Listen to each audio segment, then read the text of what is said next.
Entre dezembro de 1965 e janeiro de 1966, Piedade Martinez, uma menina de 12 anos de Múrcia, na Espanha, assassinou 4 de seus irmãos mais novos por envenenamento. Nascida em uma família grande e pobre, Piedade confessou ter matado os irmãos porque estava cansada de ter que cuidar deles. Oi, seus lindos! Sejam bem-vindos para mais um vídeo aqui no canal. Para quem não me conhece, meu nome é Sabrina e esse é o canal Investigação Sinistra. E hoje estamos começando mais um Sexta Sinistra, onde eu trago casos criminais aqui para vocês, falando sobre diversos casos, né? E se você gosta desse tipo de conteúdo, já se inscreve aqui no canal logo no começo do vídeo para você não se perder aí, né? Porque às vezes a gente vai assistindo o vídeo, se esquece, vai vermelha que você não tá inscrito. Temos vídeo toda semana aqui no canal, vídeo novo toda semana. Tem shorts também, se você gosta de vídeos mais curtos. Me segue nas minhas redes sociais, que eu tô postando muito conteúdo por lá, em todas elas. E vamos começar o vídeo de hoje, então vem comigo. Piedade Martinez Pérez nasceu em 1953 em Múrcia, na capital da região homônima, na costa oeste da costa sudoeste da Espanha, e na época Múrcia tinha uma população de cerca de 250 mil pessoas. Ela era filha de Andrés Martinez de Águila, de 37 anos, e Antônia Pérez Dias, de 36. O seu pai era pedreiro e a sua mãe trabalhava meio período na cozinha, que ela complementava com trabalhos na vizinhança.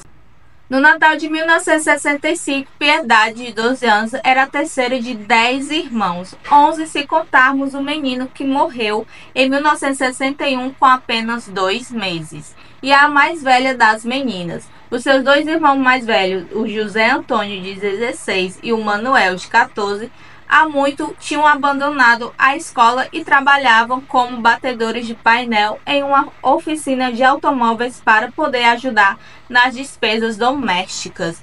A família de Piedade era extremamente pobre e Múrcia era uma das regiões mais atingidas pela pobreza durante a ditadura franquista e viviam num apartamento no edifício de habitação social no bairro de El Carmen, cuja reputação pobre era dominada pela criminalidade que continua até os dias de hoje. Porém, morar em El Carmen foi uma melhoria para a família.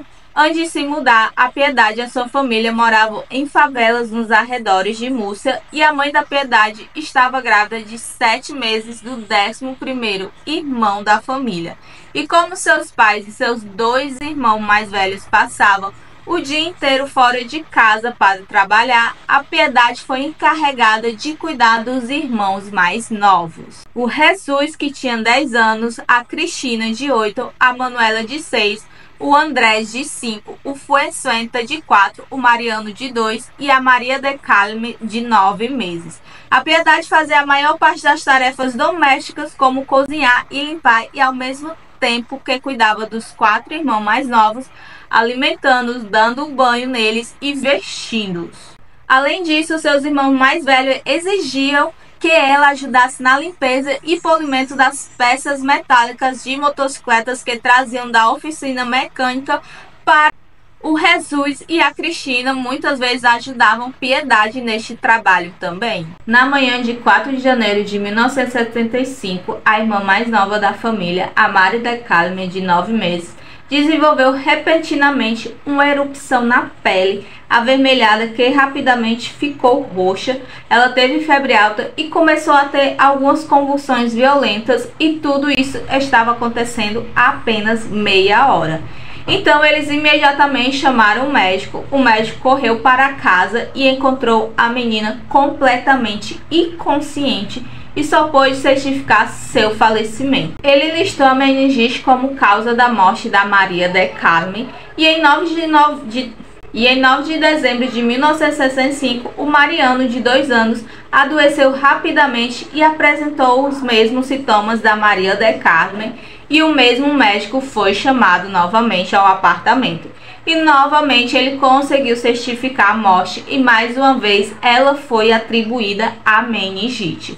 Os rumores sobre uma doença misteriosa começaram a se espalhar pelo bairro e os moradores começaram a se afastar da família Martinez Pérez. Em 14 de dezembro de 1965, o Fuensanta, a menina de 4 anos, morreu Em 14 de dezembro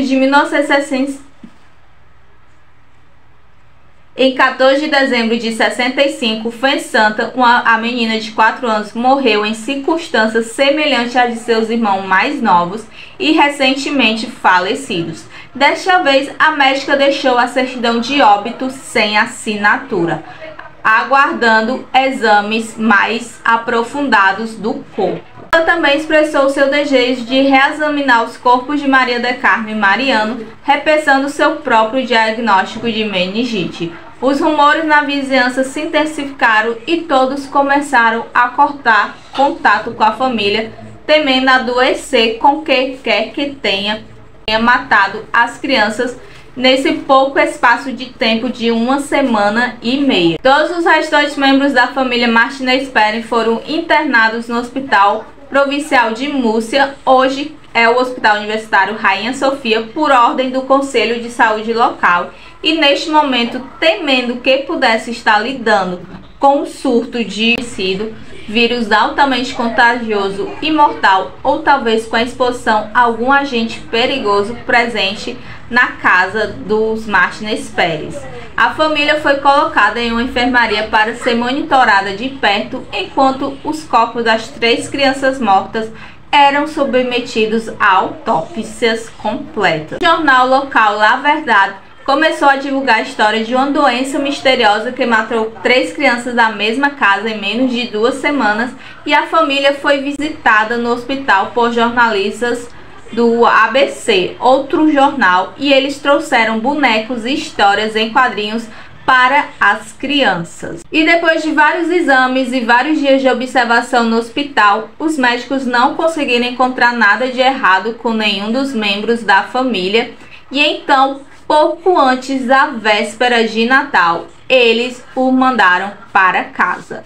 E como medida de precaução, os médicos prescreveram concentrados multivitamínicos não só às crianças Martinez Pérez, mas também a todas as crianças da vizinhança, para garantir que o seu sistema imunitário estava em ótimas condições, caso algum potencial agente infeccioso estivesse a causar aquelas mortes. Entretanto, depois de uma ordem judicial ter aprovado a exumação dos corpos das crianças, os patologistas não conseguiram encontrar qualquer evidência de uma infecção viral ou bacteriana conhecida nas crianças mortas. O consenso começou a apontar para a exposição a uma substância perigosa desconhecida. Eles não puderam deixar de notar 2 coisas estranhas no caso. As crianças morreram com exatamente 5 dias de diferença uma da outra, e morreram também em ordem de idade, do mais novo ao mais velho. Em 4 de janeiro de 66, depois de um triste Natal e Ano Novo, o Andrés, de 5 anos, adoeceu gravemente e morreu. E de acordo com o resto da família, ele estava perfeitamente bem apenas meia hora antes, quando o mesmo conjunto de sintomas que seus irmãos mais novos haviam experimentado. Os patologistas agiram rapidamente. Amostras de tecido visceral de Andrés e Fuensanta foram enviadas ao Instituto Nacional de Saúde em Madrid, onde mais uma vez foi descartada qualquer tipo de agente infeccioso. Depois, as amostras foram levadas ao Instituto Nacional de Toxicologia, e foi aqui que ocorreu a primeira descoberta do caso. Foram encontrados vestígios de cloridifenitricloretano, DDT e cianeto de potássio. Os patologistas de Múrcia, que também agora examinavam novamente os restos mortais de Maria del Carmen e de Mariano, suspeitaram que alguma outra substância também estivesse presente nos restos mortais das crianças, mas eles não conseguiram encontrar. Eles alimentaram um total de 21 porquinhos da Índia, além de um cachorro com amostra dos órgãos das crianças. Todos os animais sofreram uma morte súbita. A BIC, Brigada de Investigação Criminal, foi imediatamente notificada. As crianças da família Martinez Pérez estavam sendo envenenadas. Em 14 de janeiro de 1966, o Andrés Martinez e a Tônia Pérez, os pais, foram presos como suspeitos de filicídio múltiplo. Devido ao seu estágio de gravidez, Antônia foi internada na maternidade de um hospital e o Andrés foi levado a um hospício para avaliação psiquiátrica. Os restantes dos filhos, José Antônio Manuel, Piedade, o Jesus, Cristina e Manuela, foram divididos entre ambos os pais. Os meninos ficaram com o pai no hospício e as meninas na maternidade com a mãe. As crianças tinham, no entanto, permissão para visitar o outro progenitor.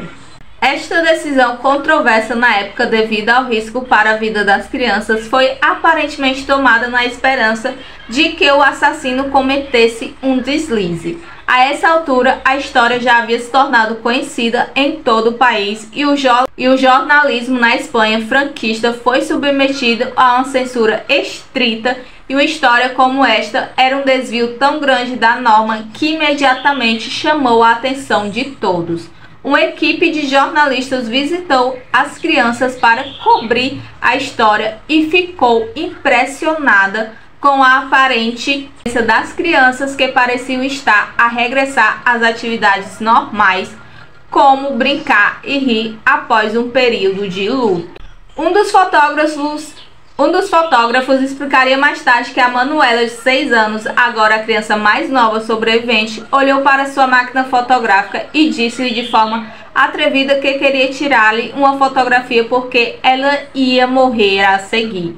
A Manuela voltou a brincar com os irmãos e o sobrevivente, deixando o fotógrafo pasmo. Os detetives da polícia notaram, no entanto, o comportamento mais frio e calculista de Piedade, que constatava com o comportamento dos demais irmãos. Eles também identificaram um detalhe valioso nas declarações da família. A Piedade foi a última membro da família com quem as 4 crianças mortas interagiram antes de os sintomas aparecerem. Além disso, a Piedade foi encarregada de alimentar as crianças pequenas, o que aconteceu quando seus pais e os seus irmãos mais velhos estavam fora de casa. A menina de 12 anos era agora a principal suspeita. No entanto, além dessas evidências circunstanciais, os detetives não tinham nenhuma prova sólida que ligasse Piedade aos envenenamentos. Um dos detetives teve uma ideia. No dia 24 de janeiro de 66, ele levou Piedade a um café com a desculpa de lhe fazer algumas perguntas. E lhe comprou um copo de leite. Ele agiu de forma brincalhona e brincou com ela durante a conversa aparentemente casual, e a garota retribuiu. Então, pegando um pedaço de barras que os irmãos de Piedade lhe deram para limpar peças de metal, o detetive fez uma aparente tentativa de incrementar seu leite com ele, certificando-se de que Piedade notaria. Foi então que a menina de 12 anos estendeu a mão e agarrou seu pulso claramente alarmada. Embora Piedade tentasse parecer calma, mas ficou gradualmente mais irritada quando ele fez novas tentativas. Segundo o detetive, a interação a partir desse momento foi a seguinte. A Piedade dizia: "Não faça isso, você pode prejudicar seriamente alguém com essas coisas." O detetive, insistindo que ela bebesse o leite é prejudicial, é como a coisa que você dê aos seus irmãos mais novos. Segundo o relato do detetive, estava escrito em todo o rosto dela, mas ele apenas olhou dela e em silêncio até que ela falasse novamente, e a Piedade falou: "Fui eu quem matou os 4, os 3 primeiros por ordem da minha mãe." E o detetive perguntou: "E o último?" A Piedade respondeu: "Eu mesmo matei, agi sozinha." Agora que ela tinha confessado, o detetive perguntou como ela havia envenenado os seus irmãos. A Piedade explicou com muita calma que fazia bolinhas com as barras que seus irmãos lhe davam, contendo cloreto de potássio, e cianeto de potássio e misturava os inseticidas Neocid e Cruz Verde, na época ambos contendo DDT. Piedade colocava essa mistura mortal na comida e no leite das crianças e alimentava-as com a mistura. As quantidades individuais de cada veneno em seu corpo já seriam mais que suficientes para matá-los. Os médicos da época explicaram mais tarde que com essas substâncias e nessas concentrações, a morte das 4 crianças foi terrivelmente dolorosa. Demorou apenas cerca de 30 minutos para a morte ocorrer. A Piedade explicou que Fuecenta era a única dos 4 que conseguia falar enquanto agonizava. A menina de 4 anos ligou para Piedade pedindo ajuda, dizendo: "Rápido, vem aqui, eu estou morrendo." Este foi um apelo que a Piedade não ouviu. Os pais de Piedade foram mantidos detidos e agora todos os seus irmãos sobreviventes foram retirados preventivamente da custódia dos dois. E colocados sobre a tutela dos Serviços Provinciais de Proteção da Criança. A Piedade foi levada ao Tribunal Criminal Juvenil, onde o juiz ordenou que ela fosse internada por tempo indeterminado em uma ala psiquiátrica para avaliação antes do julgamento. A princípio, Antônia, a mãe das crianças, foi interrogada e também suspeita dos assassinatos, mas essas suspeitas foram finalmente abandonadas. Depois que a Piedade forneceu até 5 relatos diferentes do ocorrido envolvendo a mãe em apenas 2 deles. Logo ficou evidente que a Piedade estava mentindo. O Andréas, o seu pai, foi finalmente libertado em março. A Antônia, que deu à luz seu bebê enquanto estava sob custódia, só seria libertada em maio. A Piedade nunca demonstrou qualquer sinal de remorso ou mesmo tristeza pelos irmãos falecidos. Na verdade, notou-se na ala psiquiátrica que ela sorria e ria frequentemente com a equipe. As avaliações psicológicas da época observaram que Piedade, que mal frequentava a escola e era analfabeta funcional, parecia possuir inteligência astuta, o que lhe permitiu agir com tanta premeditação e apesar da sua pouca idade. Ela foi considerada sã e capaz de distinguir o certo do errado, mas poderia optar por ignorar a sua bússola moral para operar com intenções maliciosas. No verão de 1966, a Piedade Martinez foi formalmente diagnosticada como psicopata. Uma das 5 versões diferentes que ela deu mostra Piedade matando seus irmãos para que ela pudesse ter tempo livre para sair e brincar com suas amigas, dizendo aos detetives que ela estava cansada de ter que cuidar de seus irmãos mais novos. A Piedade não foi responsabilizada criminalmente devido à sua pouca idade. O Tribunal de Menores condenou a internamento involuntário num convento católico chamado Las Oblatas, onde meninas problemáticas com antecedentes criminais como ela eram alojadas até se tornarem legalmente adultas com mais ou menos ali 21 anos de idade. A Piedade parecia feliz ali, ela socializava com as outras meninas e se dava bem com as freiras. Ela começou a fazer tricô, atividade a qual dedicava a maior parte de seu tempo livre, e sempre falava sobre ir morar com a sua tia Loli, que morava sozinha e não tinha filhos, quando ela saísse do convento. Não há informações sobre o paradeiro da Piedade Martinez nem sua situação após a sua passagem pelo convento, mas ao longo dos anos houve rumores de que ela se tornaria freira no convento, mas estes são infundados. Acredita-se também que ela assumiu uma nova identidade após a sua libertação e, se estivesse viva, em 2024 a Piedade completaria 71 anos. Ainda em 1966, poucos meses após a confissão da Piedade, os seus irmãos mais velhos, o José Antônio e o Manuel, foram contactados por empresários de Albacete para serem seus gestores. Os 2 irmãos eram aspirantes a... O José Antônio até havia tentado ser toureiro, sua única Sua única novilhada acabou em completo fracasso. Ele estava com muito medo do jovem touro contra o qual havia sido confrontado e fingiu uma lesão para poder se salvar e deixar. E infelizmente eles acabaram presos. Os empresários em questão roubaram-lhe as escassas poupanças e incriminaram eles pelo roubo de uma moto. Então eles começaram a carreira criminosa ao retornar à Múrcia, juntando-se a uma gangue de ladrões de carros, e o José Antônio ficou conhecido nas ruas como El Águia. Ele foi preso por homicídio em 1978 depois de esfaquear um motorista de táxi até a morte durante um assalto. Apenas 3 meses após o início da sentença, ele participou de uma fuga da prisão com outros 14 presos, e através de um túnel que eles cavaram. O José Antônio seria detido poucos dias depois em Alicante. Mas 2 irmãos de Piedade também terminariam na prisão em algum momento da década de 1970. Um por roubo, o outro por estupro. A família Martinez Pérez tornou-se pária no bairro. Andrés Paz de Piedade perdeu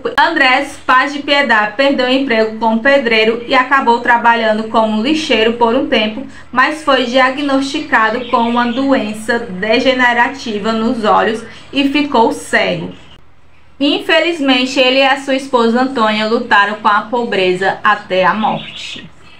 Bom, infelizmente, como a gente viu aí, né, a família Martinez Pérez teve um fim trágico, né? Infelizmente, as crianças todas ali tiveram um fim trágico, tanto as que acabaram morrendo como as que foram sobreviventes. Como eu falei para vocês, não se sabe como foi o paradeiro da Piedade, mas ela acabou pagando ali pelo crime que ela cometeu, apesar dela ser apenas uma criança, né? E também fica aqui eu deixo a reflexão pra gente de como os pais devem ter cuidado ao ter muitos filhos, né? No nosso país a gente sabe que a natalidade, né, é muito grande e muitas pessoas pobres têm muitos filhos por não terem educação sexual nas escolas nem em casa. Então, infelizmente, muitas meninas, adolescentes acabam tendo os filhos e tendo muito um atrás do outro, né? E infelizmente pode acabar assim, né? Sempre tem o irmão mais velho, sempre acaba cuidando dos irmãos mais novos. Isso é uma sobrecarga porque eles acabam se tornando jovens pais, né? Em vez dos pais serem os pais mesmo das crianças, os irmãos mais velhos acabam sendo os pais daquelas crianças, né? Mas enfim, eu quero saber o que você achou disso, qual é a sua opinião sobre esse caso. Deixa aqui nos comentários e eu vejo vocês no próximo vídeo. Um beijo, tchau!